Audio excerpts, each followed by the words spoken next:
Assalamualaikum warahmatullahi wabarakatuh. Perkenalkan, nama saya Rista Ayu Andini dengan NIM 24100140085. Pada presentasi kali ini saya akan menjelaskan tentang mata kuliah manajemen pemasaran dengan pembahasan riset pemasaran. Riset pemasaran adalah kegiatan mencari, menganalisis, dan menyimpulkan data untuk membuat strategi pemasaran lebih valid dan sesuai dengan tujuan perusahaan.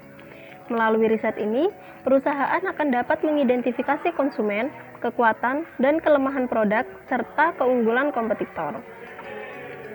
Menurut Fajar Nuraini, riset pemasaran terbagi atas dua klasifikasi, yaitu riset identifikasi masalah dan riset pemecahan masalah. Pertama, kita akan membahas riset untuk identifikasi masalah, yang terdiri atas riset potensi pasar.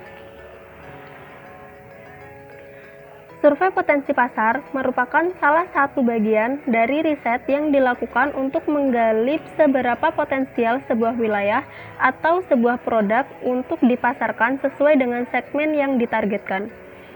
Survei potensi pasar berkaitan dengan potensi penjualan sebuah produk barang. Beberapa informasi yang digali adalah tingkat minat dan kebutuhan target pasar terhadap produk. 2. Pengaruh adanya kompetitor langsung dan kompetitor tidak langsung. Kemudian ada media komunikasi yang berpengaruh dalam meningkatkan awareness bisnis. Faktor-faktor yang mempengaruhi target pasar dalam menentukan membeli produk. Peluang seseorang akan melakukan transaksi pembelian produk. Untuk mendapatkan hasil yang maksimal, survei potensi pasar dilakukan dengan face-to-face interview, dilengkapi dengan observasi pasar dan analisa data sekunder.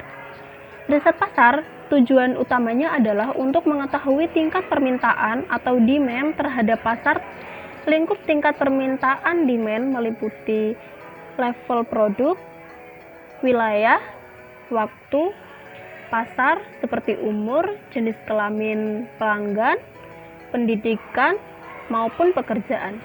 Ketika melakukan riset potensi pasar ini, kita dapat melakukan estimasi tingkat permintaan, yaitu membuat rencana produksi, rencana distribusi produk, pembagian wilayah penjualan, alokasi SDM, rencana promosi, dan penyusunan budget.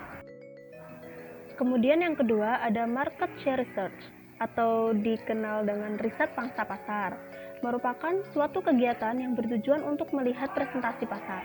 Kegiatan ini dilakukan dengan membandingkan penjualan perusahaan dengan penjualan pasar secara keseluruhan. Perusahaan dapat memasang harga tinggi tanpa kehilangan konsumen. Selanjutnya ada image research. Riset kesan dilakukan untuk melihat respon dari konsumen atau pelanggan. Penelitian ini mengetahui apakah suatu produk atau jasa yang dihasilkan suatu perusahaan mengena di hati konsumen. Hal ini sangat penting karena perusahaan perlu mengetahui sejauh mana kesan dapat diingat oleh para konsumen. Apabila suatu produk mempunyai citra baik di mata konsumen, akan sangat berpotensi bagus untuk perusahaan meningkatkan pemasaran produk mereka. Dan banyak pelanggan yang akan melirik produk dari perusahaan tersebut. Selanjutnya yaitu forecasting research. Teknik peramalan yang menggunakan data historis sebagai masukan untuk membuat perkiraan yang bersifat prediktif dalam menentukan arah tren di masa depan. Bisnis menggunakan peramalan untuk menentukan bagaimana mengalokasikan anggaran mereka atau merencanakan pengeluaran yang diantisipasi untuk periode waktu mendatang. Hal ini biasanya didasarkan pada proyeksi permintaan atas barang dan jasa yang ditawarkan. Salah satu poin pentingnya yaitu peramalan melibatkan pembuatan prediksi tentang masa depan. Kemudian, di bidang keuangan, peramalan digunakan oleh perusahaan untuk memperkirakan pendapatan atau data lain untuk periode berikutnya. Trader dan analis menggunakan perkiraan dalam model penilaian, menentukan waktu perdagangan, dan mengidentifikasi tren. Perakiraan seringkali didasarkan pada data historis karena masa depan tidak pasti. Perkiraan harus sering direvisi dan hasil sebenarnya bisa sangat bervariasi. Selanjutnya ada business trend research. Di era digital seperti saat ini, mengetahui tren bisnis bukan lagi hal yang sulit. Ada sejumlah tools yang bisa dimanfaatkan Selain itu, Anda juga bisa mengetahui tren bisnis masa kini melalui beberapa langkah mudah dan bisa dilakukan siapa saja. Riset tren menjadi sangat penting dalam dunia bisnis. Dengan riset tren, Anda akan mengetahui tren-tren yang akan datang. Dengan mengetahui tren, kita bisa menyesuaikan brand dengan apa yang banyak dibutuhkan di pasaran. Untuk mengetahui tren yang sedang berada di pasaran, kita dapat menggunakan Google Trends, riset online atau offline, survei ke target pasar, observasi media sosial dan media online, konsultasi dengan rekan berpengalaman, maupun dengan anggota keluarga. Kita bisa menanyakan beberapa tren atau apa yang sedang viral di pasaran sekarang kepada keluarga terdekat maupun teman terdekat. Selanjutnya yaitu riset untuk pemecahan masalah. Yang pertama, riset segmentasi atau segmentation research. Riset segmentasi pasar adalah riset yang digunakan untuk membantu perusahaan mengidentifikasi segmen di pasar dengan tujuan akhir mengembangkan strategi dan taktik yang berbeda untuk segmen yang berbeda. Dengan riset segmentasi pasar dapat membantu perusahaan untuk mengetahui lokasi yang tepat di mana perusahaan akan menjual produknya. Selanjutnya ada riset produk. Menurut Hodjar, riset produk adalah proses mengumpulkan informasi seputar tujuan suatu produk, arah pengembangan, dan solusi apa saja yang bisa ditawarkan ke konsumen melalui riset yang dilakukan. Riset produk dapat dilakukan melalui survei dan mempelajari target audiens untuk mengetahui kebutuhan atau hal yang diinginkan dari produk suatu perusahaan. Tidak hanya itu, riset produk juga memungkinkan idemu untuk memenuhi permintaan pasar. Selanjutnya ada riset harga. Riset harga merupakan metode investigasi yang digunakan untuk mengevaluasi kisaran harga optimal suatu produk atau jasa. Ini mempelajari perubahan permintaan dan penawaran di pasar. Riset harga sangat berharga atau penting untuk memahami pilihan kita terkait persaingan.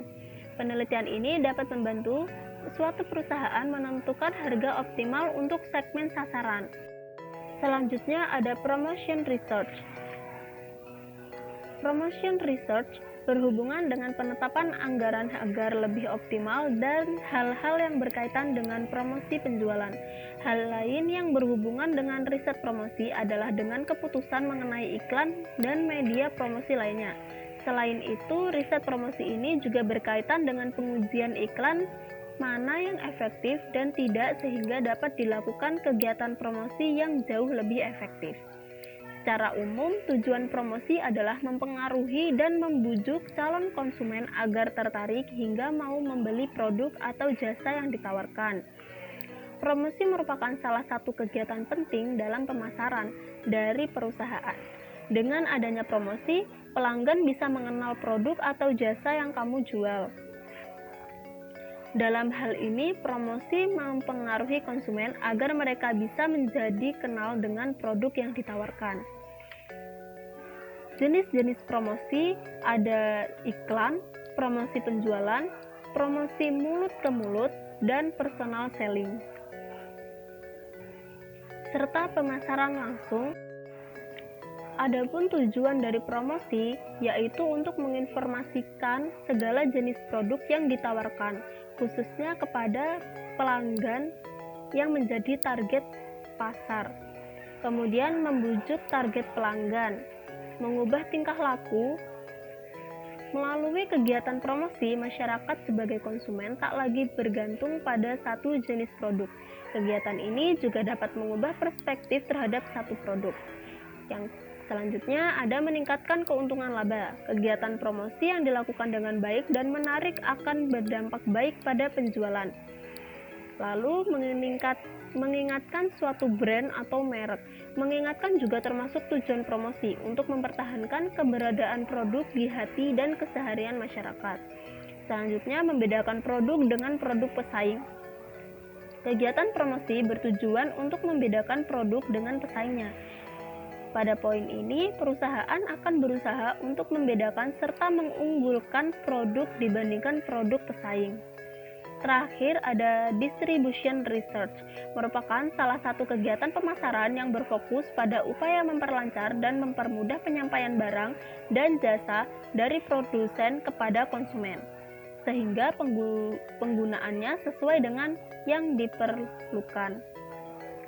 Riset distribusi mengacu pada pengumpulan dan analisis informasi terkait penjualan suatu produk atau merek dan distribusinya melalui berbagai saluran retail sehingga memungkinkan manajemen mengambil keputusan yang lebih baik. Perantara utama dalam suatu proses distribusi adalah agen, pedagang grosir, distributor, dan pengecer. Baik, demikianlah yang bisa saya sampaikan. Kurang lebihnya saya mohon maaf. Wassalamualaikum warahmatullahi wabarakatuh.